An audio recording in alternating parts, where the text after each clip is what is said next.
perundungan kembali terjadi dan viral se-Indonesia. Ini salah siapa? Ya, salah pelakunya gitu. Tapi sebenarnya kalau kita merefleksikan diri sendiri, ya perilaku-perilaku arogansi, superioritas gitu ya, itu kan rata-rata perilaku warisan ya yang hasil dari bentuk pola asuh dan pergaulan gitu ya. Pola asuh yang cenderung fasilitatif dan permisif gitu ya akan membuat anak-anak jadi merasa aku punya segalanya, aku bisa melakukan apapun yang aku mau, kalau aku salah ada orang tua gitu ya yang bisa membela dan sebagainya gitu ya.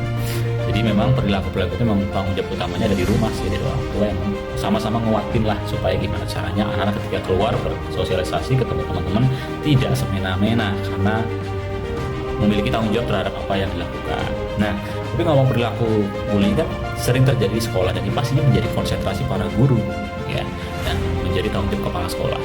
Gimana caranya guru kepala sekolah di sekolah gitu ya mampu mengantisipasi, meminimalisir minimal gitu ya perilaku-perilaku yang terjadi di lingkungan sekolah.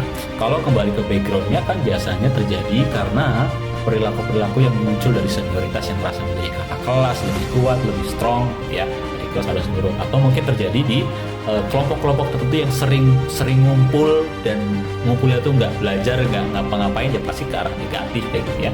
Terus itulah yang akhirnya memunculkan perilaku-perilaku yang memang dominan.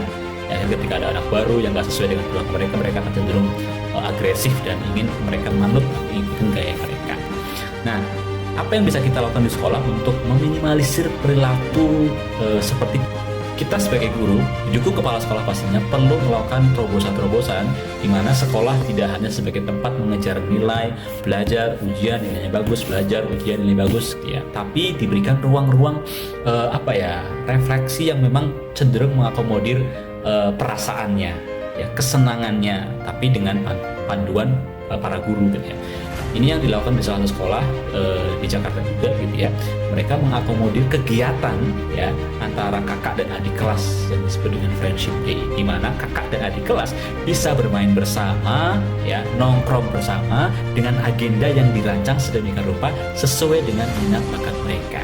Yang suka sport ngomongin sport bersama kakak adik kelasnya, yang suka painting dia beraktivitas painting bersama kakak adik kelas dan seterusnya. Ini semua ngebantu antara kelompok-kelompok tertentu, kakak adik kelas saling kenal, saling support, saling mendukung, dan harapannya insya Allah itu bisa meminimalisir gap antara kelompok satu dengan kelompok yang lain, antara kakak kelas dan adik kelas, dan itu menjadi salah satu mungkin cara strategi yang bisa kita lakukan di sekolah, dan perlu keberanian untuk memodifikasi jadwal belajar, jadi nggak gitu.